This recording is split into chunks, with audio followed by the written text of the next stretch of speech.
Morning students. കഴിഞ്ഞ ക്ലാസ്സിൽ നമ്മൾ metre bridge, Wheatstone bridge principle, Kirchhoff's rule ഒക്കെ പഠിച്ചു. ഇന്ന് നമ്മൾ പഠിക്കാൻ പോകുന്ന ഒരു പുതിയ ഡിവൈസ് ആണ് പൊട്ടൻഷ്യോമീറ്റർ. പൊട്ടൻഷ്യോമീറ്റർ നമ്മൾ യൂസ് ചെയ്യുന്നത് EMF, പൊട്ടൻഷ്യൽ ഡിഫറൻസ് ഒക്കെ ആക്യുറേറ്റ് ആയിട്ട് മെഷർ ചെയ്യാൻ വേണ്ടിയിട്ടാണ്. ഒരു long wire, uniform cross sectional area ഉള്ള ഒരു ലോങ് വയറിനെയാണ് നമ്മൾ പൊട്ടൻഷ്യോമീറ്റർ വയർ എന്ന് പറയുന്നത്. സാധാരണ നമ്മൾ ലാബിൽ യൂസ് ചെയ്യുന്നത് ഒരു വുഡ് പീസയിൽ 10 മീറ്റർ ലെന്ത് ഉള്ള ഒരു വയർ ഫിക്സ് ചെയ്ത് വെച്ചിരിക്കും. അപ്പൊ സാധാരണ ഇത് ഫിക്സ് ചെയ്ത് വെക്കുന്നത് 1 മീറ്റർ ലെന്ത് ഉള്ള 10 വയേഴ്സ് ആയിട്ടാണ് നമ്മൾ സാധാരണ ലാബിൽ യൂസ് ചെയ്യുന്ന പൊട്ടൻഷ്യോമീറ്റർ അറേഞ്ച് ചെയ്തിരിക്കുക. അപ്പോൾ പോയിന്റ് സ്റ്റാർട്ട് ചെയ്യുന്ന പോയിന്റ് നമ്മൾ ഏന്ന് കൊടുത്തു, ഇവിടെ നിന്ന് വയർ സ്റ്റാർട്ട് ചെയ്യുന്നു, ഇവിടെ വരെ വരുമ്പോൾ ഇങ്ങനെ എൻഡ് വരുമ്പോൾ 1 മീറ്റർ. അത് കഴിഞ്ഞ് അവിടുന്ന് തിരിച്ച് ഇങ്ങോട്ട് പോകുന്നു. ഇപ്പൊ ഇവിടെ വരുമ്പോൾ 2 മീറ്റർ, then 3 മീറ്റർ, 4 മീറ്റർ, അങ്ങനെ 10 മീറ്റേഴ്സ്. ഇവിടെ ഞാനിപ്പോ 10 മീറ്റർ വരയ്ക്കുന്നില്ല. ഇവിടെ വരെ വരുമ്പോൾ ബി എന്ന് പറയുന്ന പോയിന്റിൽ എത്തുമ്പോൾ 10 മീറ്റർ ഉണ്ടാവും. ഇങ്ങനെയാണ് ഒരു വുഡ് പീസയിൽ ഇങ്ങനെ വയർ അറേഞ്ച് ചെയ്ത് വെച്ചാണ് പൊട്ടൻഷ്യോമീറ്റർ നമ്മൾ ലാബിൽ യൂസ് ചെയ്യുന്നത്. ഇനി ഇതിൽ കൂടി ഇതിന്റെ തിയറി പഠിക്കുമ്പോൾ എങ്ങനെയാണ് ഇതിന്റെ വർക്കിംഗ് എന്ന് നമുക്ക് നോക്കാം. ഈ എ എന്ന് പറയുന്ന പോയിന്റ്, ബി എന്ന് പറയുന്ന പോയിന്റ്, എ എന്ന് പറയുന്ന പോയിന്റിനോട് നമ്മളൊരു സെല്ല് കണക്ട് ചെയ്യുന്നു. സെല്ല്, ഇവിടെ ഒരു കീ, ഇവിടെ ഒരു റെസിസ്റ്റൻസ്, വേരിയബിൾ റെസിസ്റ്റൻസ് ആണ് നമ്മൾ സാധാരണ ലാബിൽ കൊടുക്കുന്ന റിയോസ്റ്റാറ്റ് ആണ്. സെൽ കണക്ട് ചെയ്തു. ഈ സെല്ലിൽ കൂടി ഒരു സ്റ്റഡി കറന്റ് ഈ സർക്യൂട്ടിൽ കൂടി ഫ്ലോ ചെയ്യുന്നു. അപ്പൊ പൊട്ടൻഷ്യോമീറ്ററിന്റെ പ്രിൻസിപ്പിൾ എന്ന് പറയുന്നത് ഇതാണ്: a steady current flowing through a potentiometer wire, the potential difference between any 2 points is directly proportional to the length between 2 points. എന്ന് വെച്ചാൽ ഇവിടെ എയും സിയുമായിട്ടുള്ള പൊട്ടൻഷ്യൽ ഡിഫറൻസ് ആണ് നമുക്ക് വേണ്ടത് എങ്കിൽ എയും സിയുമായിട്ടുള്ള ലെന്ത് എത്രയാണെന്ന് നോക്കുക. ആ ലെന്തിന് പ്രൊപ്പോർഷണൽ ആയിരിക്കും എയും സിയുമായിട്ടുള്ള പൊട്ടൻഷ്യൽ ഡിഫറൻസ്. അപ്പൊ നമുക്ക് എഴുതാം epsilon is equal to y into L. L എന്ന് പറയുന്നത് എന്താണ്? എയും സിയും വരെയുള്ള ലെന്ത് ആണ് ഈ കേസിൽ ലെന്ത്. ദെൻ ഫൈ എന്ന് പറയുന്നത് potential difference per unit length. എന്താണ് പൊട്ടൻഷ്യോമീറ്ററിന്റെ principle? The steady current flowing through a potentiometer wire, the potential difference between any 2 points is directly proportional to the length between 2 points. Potentiometer കൊണ്ട് നമുക്ക് പഠിക്കാനായിട്ടുള്ള 2 applications ആണ് പഠിക്കാനുള്ളത്.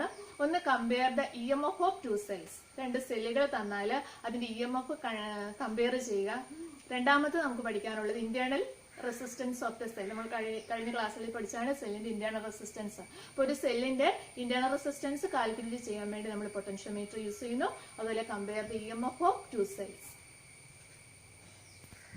അതായത് നമ്മൾ പഠിക്കാൻ പോകുന്ന compare the EMF of 2 cells ആണ്. അപ്പൊ അതിന്റെ സർക്യൂട്ട് ആണ് ഈ വരച്ചിരിക്കുന്നത്.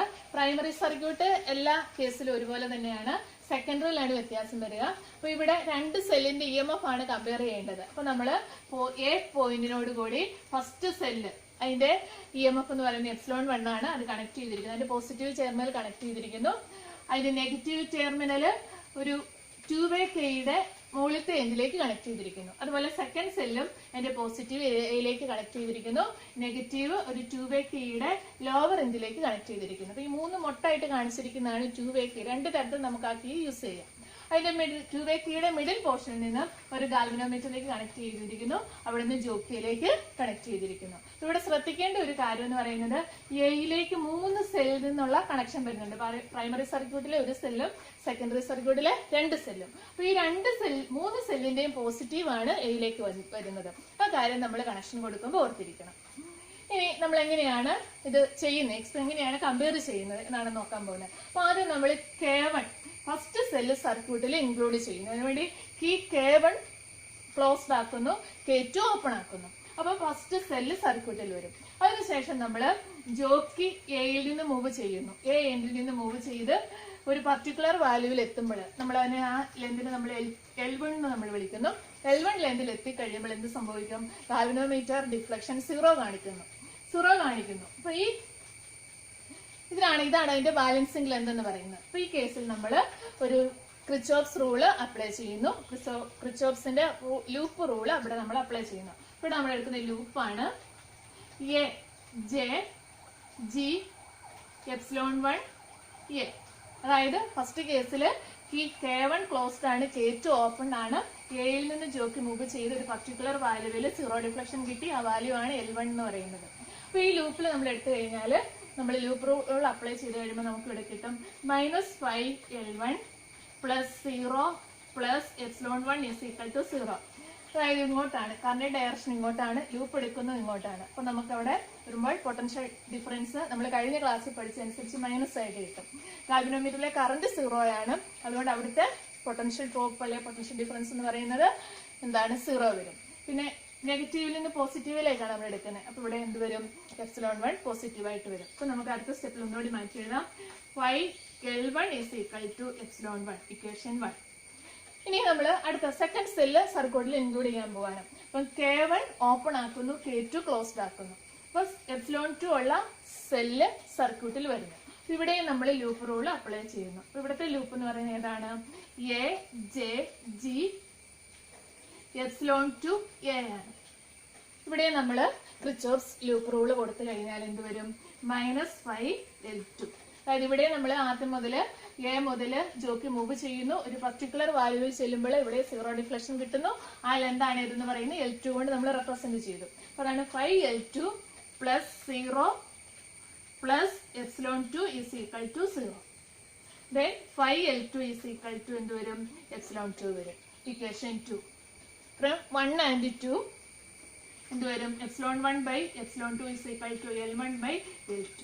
നമുക്ക് ഈ ഇക്വേഷൻ അനുസരിച്ച് രണ്ട് സെല്ലിന്റെ EMF കമ്പയർ ചെയ്യാം. അതുപോലെ ഒരു സെല്ല് സ്റ്റാൻഡേർഡ് സെല്ലാണ്, അതിന്റെ EMF അറിയാമെങ്കിൽ നമുക്ക് ഇക്വേഷൻ വെച്ച് മറ്റേ സെല്ലിന്റെ EMF കണ്ടുപിടിക്കാനും പറ്റും.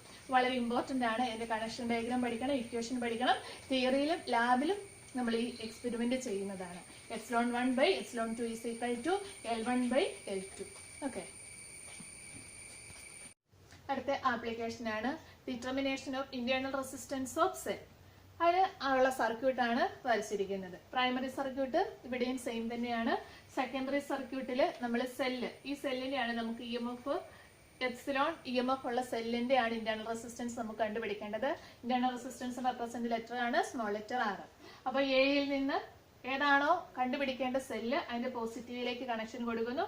അവിടുന്ന് ഒരു കീയിലേക്ക് ഇവിടെ ഒരു റെസിസ്റ്റൻസ് ബോക്സ്, നമ്മൾ കഴിഞ്ഞ മീറ്റർ ബ്രിഡ്ജിന്റെ കേസിൽ നമ്മൾ കണ്ടു റെസിസ്റ്റൻസ് ബോക്സ്. നമുക്ക് ആവശ്യമുള്ള റെസിസ്റ്റൻസ് ഇൻക്ലൂഡ് ചെയ്യാം. നോൺ റെസിസ്റ്റൻസ് ഇൻക്ലൂഡ് ചെയ്യാൻ പറ്റുന്നതാണ് റെസിസ്റ്റൻസ് ബോക്സ്. അവിടുന്ന് കണക്ഷൻ ഇങ്ങോട്ട് നെഗറ്റീവിലേക്ക് വരുന്നു. ഇവിടെ ഒരു ഗാൽവനോമീറ്ററും ജോക്കിയും കണക്ട് ചെയ്തിരിക്കുന്നു. അപ്പൊ ആദ്യം നമ്മൾ ചെയ്യാൻ പോകുന്നത് ഇവിടെ കീ K2 നമ്മൾ ഓപ്പൺ ആയിട്ട് ഇടും. ഓപ്പൺ ആയിട്ട് ഇടുക മീൻസ് ഇതിനകത്ത് സെല്ലിലോ ഇതിലെ കറണ്ടോ ഒന്നും വരുന്നില്ല. അപ്പൊ നമുക്ക് കിട്ടുന്നത് എന്താണ്? EMF ആണ് കിട്ടുന്നത്. അപ്പൊ നമ്മൾ എന്ത് ചെയ്യുന്നു? എന്നിട്ട് K2 ഓപ്പൺ ആയിട്ട് ഇടുന്നു. K1 ക്ലോസ്ഡ് ആണ്. K2 ഓപ്പൺ ആണ്. എന്നിട്ട് നമ്മൾ ഗാൽവനോമീറ്ററിൽ 0 ഡിഫ്ലക്ഷൻ കിട്ടിക്കുന്നു. ജോക്കി മൂവ് ചെയ്തുകൊണ്ട് ഗാൽവനോമീറ്റർ 0 കാണിക്കുന്ന ലെന്ത് നമ്മൾ എടുക്കുന്നു. ആ ലെന്ത് നമ്മൾ L ആയിട്ട് കൺസിഡർ ചെയ്യുന്നു. L1 ആയിട്ട് കൺസിഡർ ചെയ്യുന്നു. അപ്പൊ നമുക്ക് കിട്ടി ε = 5L1 കിട്ടി. അതിനുശേഷം നമ്മൾ K2 ക്ലോസ്ഡ് ആക്കുന്നു. കീ ഇതിനകത്ത് ഇട്ടു. കീ ഇട്ടപ്പോൾ എന്ത് സംഭവിച്ചു? ഇതിൽ കൂടി കറന്റ് ഫ്ലോ ചെയ്യുന്നു. അപ്പൊ ഇവിടെ നമുക്ക് ഇതിന് അക്രോസ് ആയിട്ടുള്ള ഒരു പൊട്ടൻഷ്യൽ ഡിഫറൻസ് കിട്ടും. ആ EMF അല്ല നമുക്ക് കിട്ടുന്ന, മറിച്ചൊരു പൊട്ടൻഷ്യൽ ഡിഫറൻസ്. അതായത് കീ K2 കൂടിയും റെസിസ്റ്റൻസിൽ കൂടിയും ഒക്കെ കറന്റ് ഫ്ലോ ചെയ്യും. അപ്പൊ നമുക്ക് ഇവിടെ കിട്ടുന്ന പൊട്ടൻഷ്യൽ ഡിഫറൻസിനെ നമ്മൾ V കൊണ്ട് റെപ്രസെന്റ് ചെയ്തു. V = അവിടെ നമ്മൾ 0 ഡിഫ്ലക്ഷൻ കണ്ടുപിടിക്കുന്നു.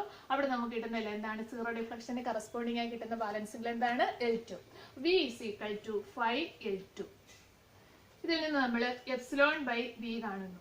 ε/V = L1/L2, equation 1. ഇനി നമുക്കറിയാം എപ്സിലോണിന്റെ ഇക്വേഷൻ. ε ഇവിടെ വരുമ്പോൾ we know that ε = I × R + R ആണ്. നേരെ നമ്മൾ സെല്ലിന്റെ കേസിൽ പഠിച്ചതാണ്. അതിൽ V = ഇവിടെ ഒരു എക്സ്റ്റേണൽ റെസിസ്റ്റൻസ് R ഉണ്ടെങ്കിൽ എന്താണ്? ഇവിടെ എക്സ്റ്റേണൽ റെസിസ്റ്റൻസ് ആണ് R.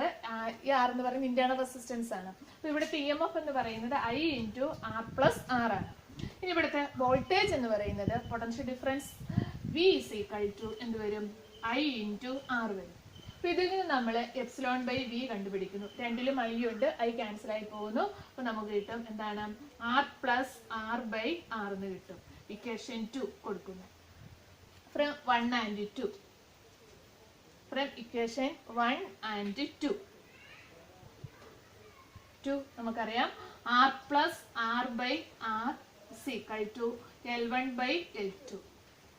ആർ കൊണ്ട് നമുക്ക് രണ്ട് ടേമിനെ ഡിവൈഡ് ചെയ്താൽ നമുക്ക് കിട്ടും. ഇവിടെ ആർ ബൈ ആർ കിട്ടും. ഇവിടെ ആർ ബൈ ആർ എന്ന് പറയുന്ന 1 ആണ്. ഓക്കെ, അടുത്ത സ്റ്റെപ്പിൽ നമുക്ക് എഴുതാം R by R plus 1 is equal to R plus R by R is equal to L1 by L2. അപ്പൊ ഇതിനെ നമ്മൾ ഒന്നുകൂടി അറേഞ്ച് ചെയ്ത് എഴുതിയാൽ R by R plus 1, R by R എന്ന് പറയുന്ന 1 ആണ്, is equal to L1 by L2.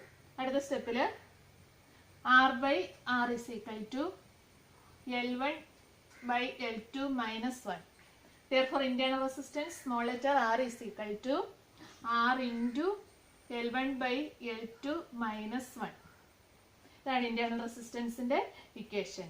ഇവിടെ നമുക്കറിയാം എക്സ്റ്റേണൽ റെസിസ്റ്റൻസ് കൂടുന്നതനുസരിച്ച് ഇന്റേണൽ റെസിസ്റ്റൻസും കൂടും. Okay, r is equal to capital letter r into L1 by L2 minus 1. ഇവിടെ നമ്മളൊരു കാര്യം ഓർക്കണം, L1 എന്ന് പറയുന്നത് K2 എന്ന് പറയുന്ന കീ ഓപ്പൺ ആയിരിക്കുന്ന കേസാണ്. K2 ഓപ്പൺ ആയിട്ടുള്ള കേസിലെ ബാലൻസിംഗ് ലെന്താണ് L1 എന്ന് പറയുന്നത്. L2 എന്ന് പറയുന്നത് കീ K2 ക്ലോസ്ഡ് ആയിട്ടുള്ള കേസിലെ ബാലൻസിംഗ് ലെന്താണ്. ഇത് മാറിപ്പോകരുത്. R is equal to r into L1 by L2 minus 1. Okay, അപ്പൊ ഈ കമ്പാരിസണും ഇന്റേണൽ റെസിസ്റ്റൻസും തിയറിയിലും നമുക്ക് പഠിക്കാനുണ്ട്, പ്രാക്ടിക്കലും നമുക്ക് ചെയ്യാനുണ്ട്. അപ്പൊ ഇതിന്റെ ഡെറിവേഷൻസ് എല്ലാവരും കാണാതെ പഠിക്കണം, വളരെ ഇമ്പോർട്ടന്റ് ആണ്. ഇനി പൊട്ടൻഷ്യോമീറ്ററിനെ സംബന്ധിച്ച് എപ്പോഴും നമ്മളോട് ചോദിക്കുന്ന ഒരു ക്വസ്റ്റ്യൻ ആണ്, പൊട്ടൻഷ്യോമീറ്റർ ആണോ വോൾട്ട് മീറ്റർ ആണോ EMF മെഷർ ചെയ്യാനായിട്ട് കൂടുതൽ പ്രിഫേർഡ് ആയിട്ടുള്ളത്, കൂടുതൽ നമ്മൾ യൂസ് ചെയ്യുന്നത് അല്ലെങ്കിൽ കൂടുതൽ ആക്യുറേറ്റ് വാല്യൂ നമുക്ക് കിട്ടുന്ന വോൾട്ട്മീറ്റർ യൂസ് ചെയ്യുമ്പോഴാണോ പൊട്ടൻഷ്യോമീറ്റർ യൂസ് ചെയ്യുമ്പോഴാണോ? അതിന്റെ ആൻസർ പൊട്ടൻഷ്യോമീറ്റർ ആണ്. കാരണം വോൾട്ട്മീറ്റർ യൂസ് ചെയ്യണമെങ്കിൽ തന്നെ, അത് വർക്ക് ആകണമെങ്കിൽ തന്നെ അതിൽ കൂടി കുറച്ച് കറണ്ട് ഫ്ലോ ചെയ്യണം. അപ്പോൾ എക്സാക്റ്റ് ആയിട്ടുള്ള EMFന്റെ വാല്യൂ നമുക്ക് വോൾട്ട്മീറ്ററിന് കിട്ടില്ല. പൊട്ടൻഷ്യോമീറ്റർ ആണെങ്കിൽ നൾ ഡിഫ്ലക്ഷനാണ് കാണിക്കുന്നത്, ദാറ്റ് മീൻസ് സീറോ കറന്റ് ആണ് വരുന്നത്. അപ്പം നമുക്ക് ആക്യുറേറ്റ് ആയിട്ടുള്ള വാല്യൂ തരുന്ന ആരാണ്? പൊട്ടൻഷ്യോമീറ്റർ ആണ്. ഓക്കെ, ഇനി ഒരു പ്രോബ്ലം കൂടി, ഒരു സാധാരണ ചോദിക്കുന്ന ഒരു ക്വസ്റ്റ്യൻ ആണ്. നമ്മളിപ്പോ സെല്ലിന്റെ EMFന്റെ കേസ് പഠിച്ചു. ഇവിടെ നമ്മളൊരു സെല്ല് കണക്ട് ചെയ്യുന്ന കേസ്, ഒരു സെല്ല് വെച്ചിരിക്കുന്നു. ഇവിടെ ഒരു ഗാൽവനോമീറ്റർ. ഇവിടെ ഈ സെല്ലിന്റെ EMF എന്ന് പറയുന്നത് 2 വോൾട്ട് ആണ്. അപ്പൊ ഇവിടെ വെച്ചിരിക്കുന്ന ഈ സെല്ലിന്റെ EMF 3 വോൾട്ട് ഉള്ള ഒരു സെല്ലിന്റെ EMF നമുക്ക് ഇത് വെച്ച് മെഷർ ചെയ്യാൻ പറ്റുമോ? അതാണ് നമ്മുടെ ക്വസ്റ്റ്യൻ. അപ്പൊ അതിന്റെ ആൻസർ ഇല്ല എന്നാണ്. കാരണം 2 വോൾട്ട് ആണ് പ്രൈമറി സർക്യൂട്ടിൽ വരുന്നതെങ്കിൽ നമുക്കിവിടെ പൊട്ടൻഷ്യൽ ഡ്രോപ്പ് കിട്ടുന്ന മാക്സിമം വാല്യൂ എന്ന് പറയുന്നത് എത്രയാണ്? ഇങ്ങനെ അറ്റത്ത് നമുക്ക് എല്ലിന്റെ വാല്യൂ കിട്ടിയാൽ നമുക്ക് കിട്ടുന്ന മാക്സിമം വാല്യൂ എന്ന് പറയുന്നത് 2 വോൾട്ട് ആണ്. അപ്പൊ അതിൽ കൂടിയ ഒരു വാല്യൂ നമുക്കൊരിക്കലും, അതിൽ കൂടി ഒരു വാല്യൂ ഉള്ള ഒരു സെല്ലിന്റെ EMF നമുക്ക് കണ്ടുപിടിക്കാൻ പറ്റില്ല. അപ്പൊ നമുക്ക് ഇവിടെ ഒരു 3 വോൾട്ട് ഉള്ള സെല്ല് നമുക്ക് ആവശ്യമുണ്ടെങ്കിൽ നമ്മൾ എന്ത് ചെയ്യണം? പ്രൈമറിയിലെ സെല്ലിന്റെ വാല്യൂ 2 വോൾട്ടിന് പകരം എത്രയാകണം? 3 or 4 ഒക്കെ ആക്കി നമുക്ക് കൊടുക്കണം. അപ്പൊ ഒരിക്കലും പ്രൈമറി സർക്യൂട്ടിലെ സെല്ലിനേക്കാൾ കൂടുതൽ EMF ഉള്ള ഒരു സെല്ലിനെ നമുക്ക് പൊട്ടൻഷ്യോമീറ്റർ വെച്ച് കണ്ടുപിടിക്കാനായിട്ട് പറ്റില്ല. ഓക്കെ, അപ്പൊ ഈ ചാപ്റ്റർ കഴിഞ്ഞു. ഇതിനകത്ത് കുറെ ഷോർട്ട് ആൻസറും കുറച്ച് പ്രോബ്ലംസും ഒക്കെ ഞാൻ എഴുതി തരുന്നുണ്ട്. വളരെ ഇമ്പോർട്ടൻ്റ് ആയിട്ടൊരു ചാപ്റ്ററാണ് ഇതെന്ന് പറയുന്നത്. അപ്പോൾ എല്ലാവരും അത് പഠിക്കണം.